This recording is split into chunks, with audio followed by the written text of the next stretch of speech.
Hey guys, नमस्कार। स्वागत है आज के वीडियो में। और काफ़ी दिनों से मैं ये सोच रहा था ये वाला वीडियो बनाने का, बट आज जो मैंने कम्युनिटी टैब में एक फ़ोटो डाली है उसमें काफ़ी सवाल आए हैं कि बेस्ट फ़ोटोग्राफ्स कैसे खींच सकते हैं और फ़ोटोग्राफ़ी के कुछ चीज़ें जो है आप हमको बताइए। तो आज मैं आपको अपने टॉप 5 टिप्स दे दूंगा। अगर आप स्मार्टफोन से फ़ोटोग्राफ़ी करते हो, चाहे स्मार्टफोन से करते हो या चाहे आप कोई भी कैमरा से करते हो, प्रोफेशनल कैमरा हो या डीएसएलआर हो या स्मार्टफोन हो नॉर्मल या महंगे से महंगा कोई भी कैमरा हो, उससे अगर आप स्मार्टफोन फोटोग्राफी या जनरली फोटोग्राफी करना चाहते हैं तो मेरे ये 5 टॉप टिप्स हैं जो आपको फॉलो करने हैं। तो सबसे पहला टिप मेरा ये है कि आपको लाइट जो है उसको देखना सीखना आना पड़ेगा। Learn to read light. अब लाइट को पढ़ना, लाइट तो कोई किताब है नहीं कि मैंने पढ़ लिया चैप्टर दर चैप्टर, बट लाइट को पढ़ने से मेरा मतलब ये है कि आप क्वालिटी ऑफ लाइट जो है उसको देखना सीखिए। अब ये एक दिन की बात नहीं है, it's a long procedure, trial and error है। अगर देखिए सिंपल है, अगर लाइट बहुत हार्श है, सपोज करिए आपका सब्जेक्ट जो है एक इंसान है, एक पोर्ट्रेट आप ले रहे हैं किसी की अपने फ़ोन से, तो दोपहर का टाइम है, अगर 12, साढ़े 12, 1 बजे का टाइम है और उस वक्त आपको उनकी तस्वीर लेनी है, कोई ऑप्शन नहीं है, तो फॉर एग्जांपल मैं क्या करूँगा कि 12:30, 1 बजे मैं उनको धूप में ना खड़ा करके उसी एरिया में, उसी लोकेशन पे मैं कहीं जो है एक शेड ढूंढूंगा, एक छाया ढूंढूंगा, चाहे वो एक घर की छत हो या पेड़ हो या कोई ऐसी जगह जहाँ पे शेड हो। क्यों?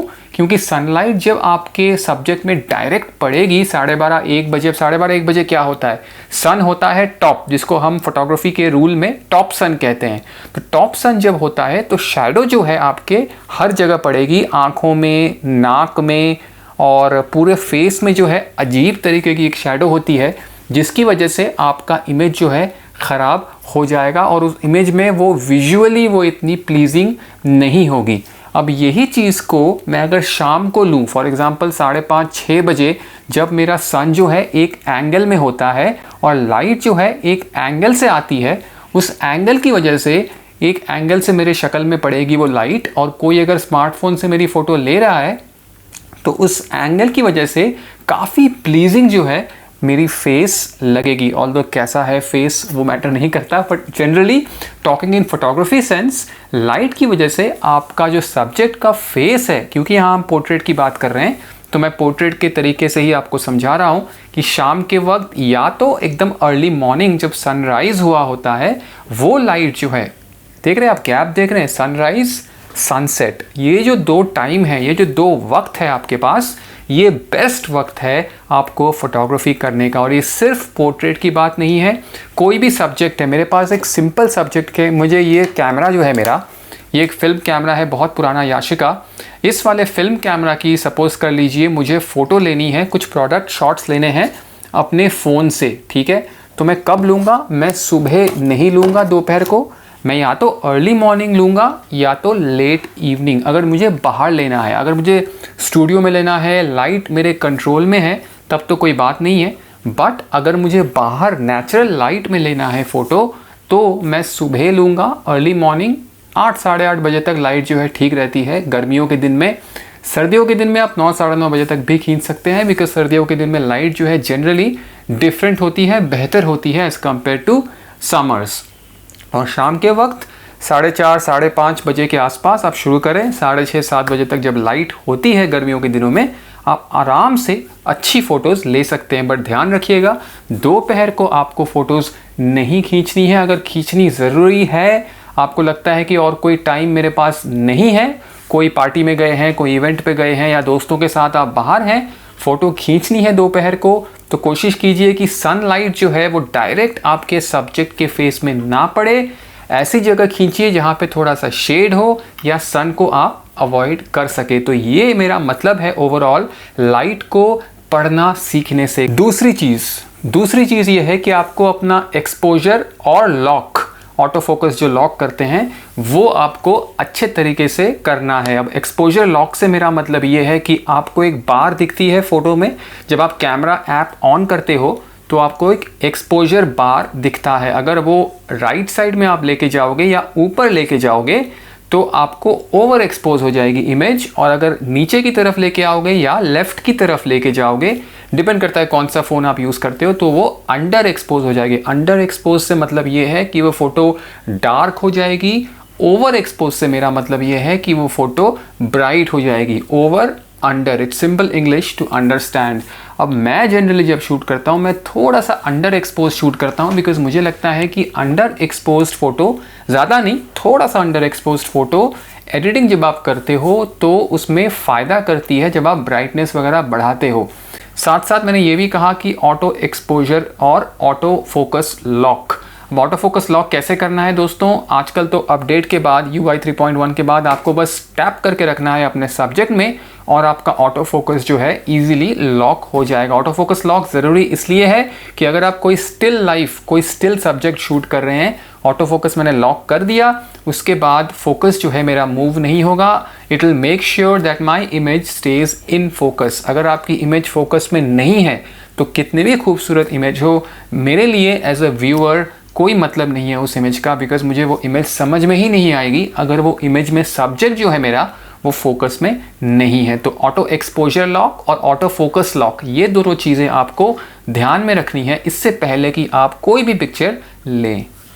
तीसरी चीज़ जिस चीज़ के लिए हम काफ़ी परेशान थे, याद है, M51 को लेके HDR। अब ऑटो HDR को आपको ऑन रखना है अगर आप ऑटोमेटिक मोड में फ़ोटो लेना प्रेफर करते हैं। ऑटोमेटिक मोड में काफ़ी लोग फ़ोटो लेते हैं, मैं खुद लेता हूँ ऑटोमेटिक मोड में, बिकॉज कैमरा फटाफट खोला, सब्जेक्ट पे फोकस किया और क्लिक कर दिया। इतना वक्त नहीं होता कि प्रो मोड में जाके आराम से जो है अपने सेटिंग्स को चेंज करके मैं फ़ोटो खींचूँ। कई बार मैं प्रो मोड में खींचता हूँ, डिपेंड करता है कि मेरे पास वक्त कितना है और सब्जेक्ट मेरे पास क्या है। तो जनरली आपको ये ध्यान में रखना है कि आपको सेटिंग्स में जाके ऑटो HDR जो सेटिंग है वो ऑन रहे, सो दैट जब भी आप फ़ोटो खींचे आपके HDR जो है ऑन रहने की वजह से आपके हाइलाइट्स और शैडोज़, जो डार्केस्ट पार्ट है इमेज में, एक जो सबसे जो डार्क पार्ट है उसको हम शैडो कहते हैं, और सबसे जो ब्राइट पार्ट है एक फ़ोटोग्राफ में उसको हम हाइलाइट्स कहते हैं। तो इन दोनों के डिफरेंस, जो बीच का जो डिफरेंस है उसको अच्छे तरीके से मेंटेन करना ही हम कहते हैं डायनामिक रेंज। ठीक है, समझ में आ गया आपको? डायनामिक रेंज जो चीज़ है वो कहीं भी आप सुने उसका मतलब यही आप समझना कि the difference between the brightest and the darkest part of an image is called dynamic range. और वो डायनामिक रेंज की वजह से ही हमारा इमेज जो है इतना क्रिस्प, इतना वाइब्रेंट, इतना पंची, इतना कॉन्ट्रास्टी लगता है। तो वो क्यों होता है? ऑटो HDR आपको ऑन रखना है आपके फ़ोन में। सिंपल है, सेटिंग्स में जाना है, ऑटो HDR चेक करना है। जनरली वो बटन टॉगल्ड ऑन होता है, डिफ़ॉल्ट नहीं है तो आप ज़रूर ऑन कर लीजिएगा and you will see a difference in your pictures. चौथी चीज़ है, आपको अपने फ़ोटोज़ को स्टेडी रखना है। स्टेडी से मेरा मतलब ये है कि जिस मोमेंट पे आप फ़ोटो ले रहे हो आपको हाथ को इस तरीके से हिलने नहीं देना है, बिकॉज अगर आपका हाथ हिल जाता है तो सिर्फ फ़ोटो ब्लरी नहीं आती, बट आपका जो हॉराइज़न है, जो स्ट्रेट लाइन है, वो भी टेढ़ी हो जाएगी, जिसकी वजह से जो है फ़ोटोज़ में वो मज़ा नहीं आने वाला है। तो आपको ये मेक श्योर करना है कि आपके फ़ोटोज़ जो हैं वो स्टेडी हो, स्ट्रेट आप इस तरीके से फ़ोन को पकड़ें। हमको पता है फ़ोन को कैसे पकड़ना है, हमको पता है कि फ़ोटोज़ कैसे लेनी है, बट जो मोमेंट जब आता है फ़ोटो लेने का तो कहीं ना कहीं हम इन चीज़ों पे ध्यान नहीं देते हैं। तो आप चाहे वर्टिकली शूट कर रहे हैं, हमको टेढ़ा इस तरीके से नहीं करना है, हम चाहे हॉरिजॉन्टली शूट कर रहे हैं, हमको टेढ़ा या इस तरीके से नहीं करना है। तो आपको अपने इमेजेस को स्टेडी रखना है। ऑल्सो अगर लाइट कम है तो शायद कहीं ना कहीं स्टेडी रखना मुश्किल होगा। उसके दो तरीके हैं, मैं बताता हूँ आपको। पहली चीज़, आप ट्राइपॉड यूज़ करिए, जो कि शायद हम में से बहुत कम लोग यूज़ करते हैं, स्पेशली स्मार्टफोन के ट्राइपॉड्स, वो शायद मुमकिन नहीं है, मैं भी खुद यूज़ नहीं करता हूँ। दूसरी चीज़ ये है कि अगर लाइट कम है, पहला तो मैंने बोल दिया कि ट्राइपॉड यूज़ कीजिए, वो शायद मुमकिन ना हो। दूसरी चीज़ जो कि बहुत इंपॉर्टेंट है वो है नाइट मोड में शूट कर लीजिए। अब ज़रूरी नहीं है, नाइट मोड का मतलब ये है कि जब अंधेरा हो इर्द गिर्द आपके तब आप नाइट मोड में जाए। नाइट मोड आप तभी भी यूज़ कर सकते हैं जब शाम का वक्त है और लाइट थोड़ी सी कम है, जैसे कि 6:30-7 बजे का वक्त है, जब बस शाम हुई है, सनसेट हुआ ही है और जो सारा आसमान है वो लाल या खूबसूरत ब्लू कलर का आसमान है, तभी भी आप नाइट मोड यूज़ कर सकते हो आप, क्योंकि उससे आपको एक डिफरेंस दिखेगा आपके पिक्चर्स में। तो नाइट मोड आप यूज़ कर सकते हो लो लाइट अगर है, या ट्राइपॉड यूज़ कर सकते हो अगर लो लाइट है। 5वां टिप और लास्ट टिप मेरे पास आपके लिए ये है कि do not shoot into the sun. अगर सन यहाँ से चमक रहा है मेरे सर पे, मेरे फेस पे, तो मैं अपने सब्जेक्ट को यहाँ रख के बिल्कुल सन के ऊपर, सन के सामने शूट नहीं करूँगा। उससे जो है दो चीज़ें हो सकती हैं, या तो मेरा फ़ोन जो है फोकस नहीं करेगा प्रॉपरली, हंट करता रहेगा फोकस, ठीक है। दूसरी चीज़ ये होगी कि कहीं ना कहीं आपका सब्जेक्ट जो है अंडर एक्सपोज्ड आएगा, काला आएगा, सिल्हूएट आएगा। तो मैं ये सजेस्ट करता हूँ कि आपका सन अगर यहाँ है, आप अपने सब्जेक्ट को सन के हिसाब से रखिए, सन के सामने रख के शूट मत कीजिए। मेक श्योर कि सन जो है आपके पीछे से आ रहा है, सो दैट आपके सब्जेक्ट में लाइट पड़ रही है और आपका कैमरा भी है वो डायरेक्टली सन को फेस नहीं कर रहा है। तो ये 5 टॉप टिप्स हैं मेरे पास आप लोगों के लिए, अगर आपको स्मार्टफोन फोटोग्राफी करनी है या फॉर दैट मैटर DSLR से भी फोटोग्राफी करनी है।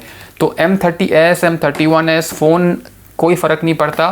These tips will apply to all the devices that you might have, right from a low end device to a high end device। आपको ये जो टिप्स मैंने आज आपको दिए हैं, ये आपको काफ़ी हेल्प करने वाली हैं। तो सब्सक्राइब अभी के अभी दबा दो, लाइक भी दबा दो, नहीं दबाया है तो ऐसे टिप्स मैं काफ़ी देता रहता हूँ, बिकॉज मैं चाहता हूँ कि आप लोग भी इम्प्रूव करें फोटोग्राफी में। सिर्फ फ़ोन यूज़ करने में मज़ा ना आए, कैमरा यूज़ करने में भी जो है आप लोगों को मज़ा आना चाहिए। तो इसी के साथ इस वाले वीडियो को करूँगा यहीं पे अंत, और मिलूँगा बहुत ही जल्द एक और नए वीडियो में।